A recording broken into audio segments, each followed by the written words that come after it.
نحمده ونصلي على رسوله الكريم أما بعد فأعوذ بالله من الشيطان الرجيم بسم الله الرحمن الرحيم لا يحتمنكم سليمان وجنوده وهم لا يشعرون صدق الله العلي العظيم ونحن على ذلك لمن الشاهدين والشاكرين والحمد لله رب العالمين۔ میرے معزز سامعین، میں نے آپ کے سامنے قرآن کریم کی ایک آیت مبارکہ کا جز تلاوت کیا ہے۔ دعا ہے کہ اللہ رب العزت صحیح بیان کرنے کی توفیق عطا فرمائے، مجھے اور آپ کو اس پر عمل کرنے کی توفیق عطا فرمائے۔ کل ہماری بات آپس میں بھائی چارگی کے متعلق چل رہی تھی، اتفاق اور اتحاد کو پروان چڑھانے کے متعلق چل رہی تھی۔ اس آیت مبارکہ کے اندر اسی بنیادی پہلو کو بتایا گیا ہے کہ جس کو ملحوظ خاطر رکھتے ہوئے، جس کے اندر غور و فکر کرتے ہوئے ہم امت کے اندر اتحاد اور محبت کی ایک فضا قائم کر سکتے ہیں۔ آج سب سے بڑا المیہ یہ ہے کہ میں اپنے ساتھ چلنے والے کو اور اسی طریقے سے اپنے ساتھ بیٹھنے اٹھنے والے کو، اپنے آس پڑوس والے کو، اپنے بھائی کو اور اسی طریقے سے میری زندگی جن لوگوں کے ساتھ وابستہ ہے، میں ان لوگوں کے اندر ان کی خوبیاں نہیں دیکھتا، بلکہ میں ان کی خامیاں تلاش کر نکالتا ہوں اور نکتہ چینی کرتا چلا جاتا ہوں، جو کہ ہمارے معاشرے کے اندر ایک خوبصورت ترین چیز اتفاق، اتحاد، بھائی چارگی کو ختم کرتی چلی جاتی ہے۔ اس کے پیدا کرنے کے لیے آپ اس چیونٹی سے سبق سیکھیں، میں اور آپ اس چیونٹی سے سبق سیکھ لیں جو کہ حضرت سلیمان علیہ السلام کا لشکر جب آ رہا تھا تو وہ اپنے تمام کے تمام ساتھی چیونٹیوں کو کہہ رہی تھی کہ لا یحتمنکم سلیمان وجنودہ وہم لا یشعرون، کہ دیکھو اپنے آپ کو بچاؤ، ایسا نہ ہو کہ سلیمان اور اس کے لشکر لا شعوری پن کے اندر بغیر احساس کے تمہیں رونتے ہوئے چلے جائیں۔ یہاں دیکھنے کی بات یہ ہے، غور اور فکر کرنے کی بات یہ ہے کہ وہ چونٹی یہ بھی کہہ سکتی تھی کہ بھائی یہ لشکر آ رہا ہے، اپنے آپ کو بچاؤ، ایسا نہیں ہو تمہیں مار کر چلا جائے، بلکہ اس نے اس کے اندر سے ایک خوبی کو نکالا۔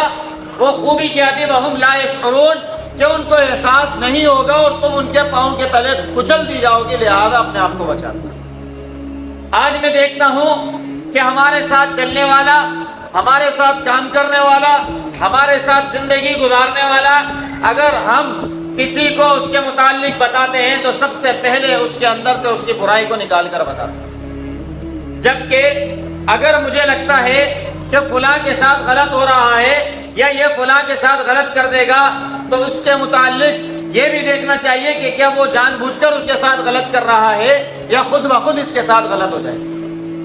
یہ ایک چیونٹی میرے اور آپ کے لیے بہت بڑی مثال ہے کہ اللہ نے قرآن کریم کے ایک ایک لفظ کے اندر اس امت کے لیے نصیحت رکھی ہے۔ قرآن کریم کے اندر 6666 آیتوں میں سے 500 آیتیں اصول اور قوانین پر مبنی ہیں، اس کے علاوہ 6000 سے زائد آیات قصے اور کہانیوں پر مبنی ہیں جو کہ میرے اور آپ کے لیے نصیحت آموز سبق ہے۔ سلیمان علیہ السلام کو اللہ رب العزت نے ایسی بادشاہت دی کہ جو ساری کی ساری مخلوقات کے اوپر حکومت کرتے تھے۔ ایسی بادشاہت اللہ نے آج تک زمین کے اندر کسی کو نہیں کہ ان کو ملک لا ينبغي لأحد من بعدی، انہوں نے دعا کی تھی اللہ میرے بعد ایسی حکومت، ایسی بادشاہت مجھے دینا کہ میرے بعد کسی کو نہ دے۔ اور اللہ نے دعا قبول کرتے ہوئے ہواؤں پر، چینٹیوں پر، پرندوں پر، جنات پر، انسانوں پر، ہر چیز کے اوپر ان کو حکومت دی۔ جس چیز کو وہ چاہتے تھے وہ اللہ کے حکم سے اس کے اوپر حکومت کرتے تھے۔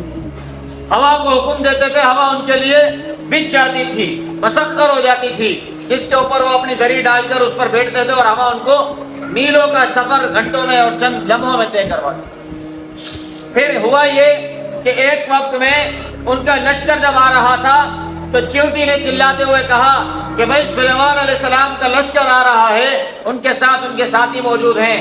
حالانکہ سلیمان علیہ السلام چیونٹیوں کی زبان بھی جانتے تھے۔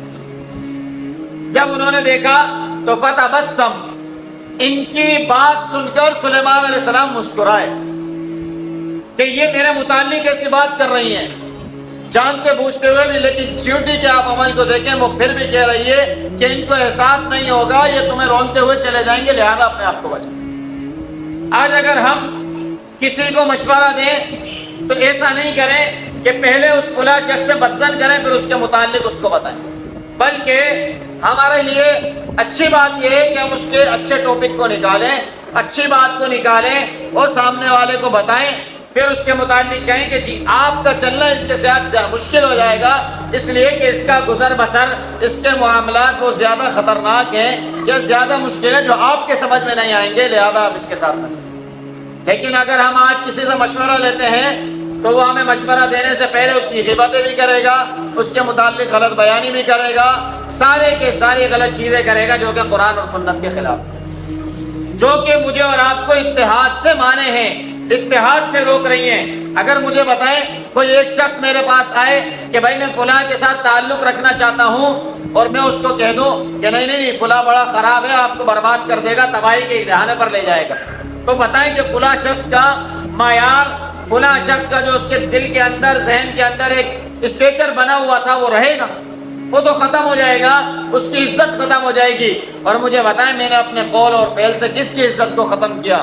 ایک انسان محترم کو، ایک اشرف المخلوقات کے اندر سے ایک انسان کو اٹھا کر اس کی عزت کو میں نے حملہ کیا، جس کی عزت اس کعبے کو منہدم کرنے سے زیادہ تھی کہ میں اس کی عزت کو بچا دوں۔ اگر مجھ سے کوئی مشورہ لینے آئے تو میں پہلے اس کو یہ کہوں کہ جی آپ کا معیار کیا ہے، فلاں کا معیار کیا ہے۔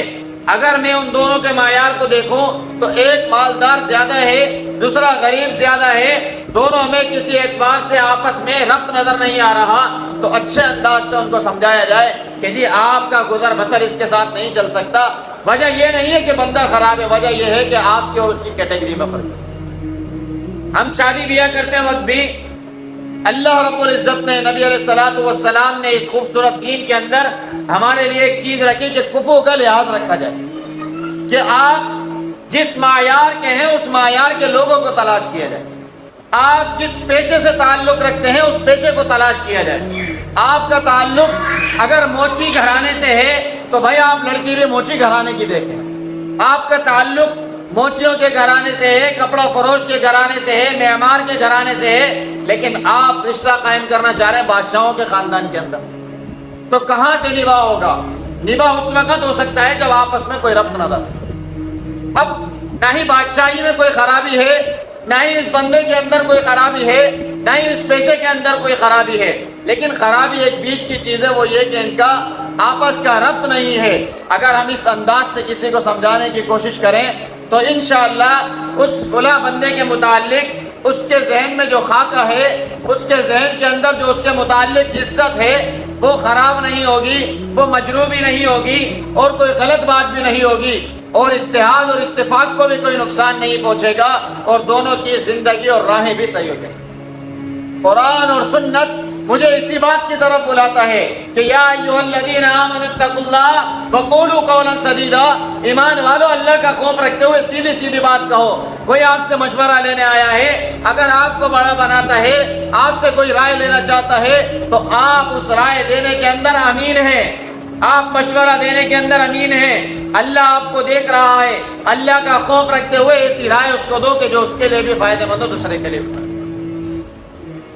نبی علیہ السلام نے بتایا کہ آپ اپنے بھائی کے لیے وہ پسند کریں جو آپ اپنے بھائی کے لیے وہ پسند کریں جو آپ اپنے لیے پسند کرتے ہیں۔ کیوں بتایا؟ کہ بھائی آپ سے جب کوئی مشورہ لے تو آپ اپنے آپ کو اس جگہ پر رکھ کر سوچیں کہ میں یہاں ہوتا تو کیا کرتا۔ جب یہ بات رکھ کر سوچیں گے تب آپ اس کو مشورہ صحیح دے پائیں گے۔ لیکن اگر آپ چاہیں کہ ان دونوں کے درمیان نباہ نہ ہو، تعلق قائم نہ ہو، ان کے تعلق قائم ہونے کی وجہ سے مجھے نقصان پہنچ جائے گا، اور آپ ان دونوں کے درمیان پھوٹ ڈلوا دیتے ہیں، تفرقہ پیدا کر دیتے ہیں، نفرت پیدا کر دیتے ہیں، تو یہ اتحاد اور اتفاق کے معنی ہے جو قرآن اور سنت کے خلاف ہے۔ قرآن اور سنت مجھے اس بات کی طرف بلاتا ہے کہ میں اگر دین کی بھی کسی کو دعوت دوں تو اچھی نصیحت کے ساتھ دوں۔ ادعو الی سبیل ربک بالحکمت والموعظۃ الحسنہ، کہ دین اچھی چیز ہے، لیکن دین کی طرف بھی اگر آپ انداز غلط اپناتے ہوئے بلائیں گے تو سامنے والا آپ کی بات سے متاثر نہیں ہوگا۔ آپ کی بات حالانکہ دین بھی صحیح ہے، آپ کی بات بھی صحیح ہے، لیکن آپ کا تکلم، آپ کی گفتگو کا انداز صحیح نہیں تھا، اسی وجہ سے آپ کی بات غلط ثابت ہو گئی، اور آپ کی بات کی وجہ سے جو دین سراپا ہدایت تھا، جو دین دنیا اور آخرت کے لیے نجات تھا، وہ دین کے اوپر آنے سے ایک بندہ رہ گیا۔ اسی لیے یہ دین اسی طریقے سے دنیا کی کوئی بات ہو اور جو بھی آپ سے کوئی مشورہ ہے تو اللہ کا خوف رکھتے ہوئے اس سے بات کہیں، اچھی نصیحت کے ساتھ اس کو بات کہیں، اچھی نصیحت کے ساتھ مشورہ دیں، تاکہ کہ ہمارے درمیان جو اتفاق کی دولت ہے وہ ختم نہ ہو۔ یہ اتفاق کی دولت میرے اور آپ کے کردار سے بڑھ کر ہے، یہ اتفاق کی دولت میرے اور آپ کی قومیت سے بڑھ کر ہے، یہ اتفاق اور اتحاد کی دولت میرے اور آپ کی لسانیت سے زیادہ بڑھ کر ہے، یہ اتفاق اور اتحاد کی دولت ہمارے دین کو دنیا میں پھیلانے کے لیے زیادہ قریب ترین چیز ہے۔ جب میں اپنا تعلق اچھا کرتا چلا جاؤں گا، صلح حدیبیہ کیا تھی؟ یہ ایک معاہدہ تھا جس کو اگر مسلمان دیکھ رہے تھے تو بظاہر شکست نظر آ رہی کہ محمد رسول اللہ نہیں لکھنے دیا جا رہا تو آگے اس میں مسلمانوں کا کیا فائدہ ہوگا، لیکن انہوں نے نبی علیہ الصلوۃ والسلام نے دور اندیشی سے اس اتحاد کے اندر یہ دیکھا کہ ہمارا تعلق ان غیر مسلموں سے اچھا ہو جائے گا، اس تعلق کی بنا پر دین کا پیغام آسانی سے آگے پہنچ جائے گا، دین کا پیغام اچھے اخلاق سے اچھے انداز سے پہنچے گا، جس کی بنا پر دین تیزی سے پھیل جائے گا۔ اور یہی ہوا کہ 14، 15 اور 16 مہینے کے اندر جہاں سینکڑوں کی تعداد میں مسلمان تھے، وہاں مسلمانوں کی تعداد ہزاروں میں ہو۔ کیا ہوا کہ ہم نے تعلق قائم کیا، تعلق قائم کر کے دین کے بارے میں ان کو بتایا، اچھے انداز سے بتایا، اچھا کردار پیش کر کے دکھایا، جھوٹ دروغ کوئی غلط بیانی سے دور رہ کر اچھے چیزیں ان کو بتائیں، تو وہ متاثر ہو کر اسلام میں داخل ہو۔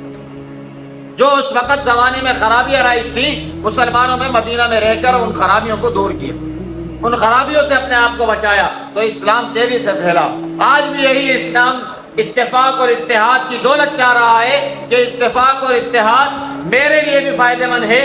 جب میں کسی کے ساتھ اچھی بات کروں گا، اچھی گفتگو کروں گا، ملنسار ہوں گا، لوگوں کو جوڑنے کی کوشش کروں گا، تو میری جب بات آئے گی، میرے کردار کی بات آئے گی، میرے بھی کسی بھی معاملے میں لوگوں کے ساتھ رکھا جائے گا تو لوگ اچھی نظر سے دیکھیں۔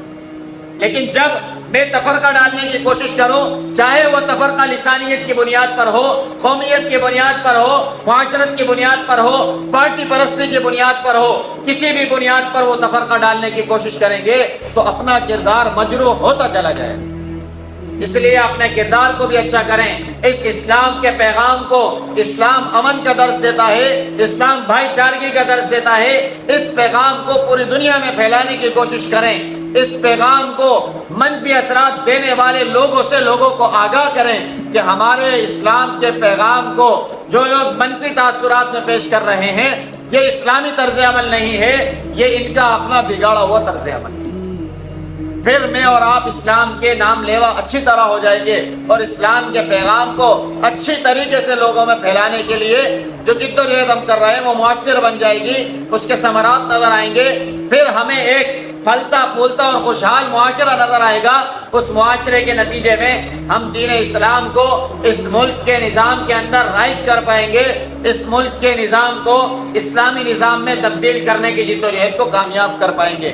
اگر اس طریقے سے نہیں کریں گے تو پھر ہم اپنے مقصد سے بہت دور رہ جائیں گے۔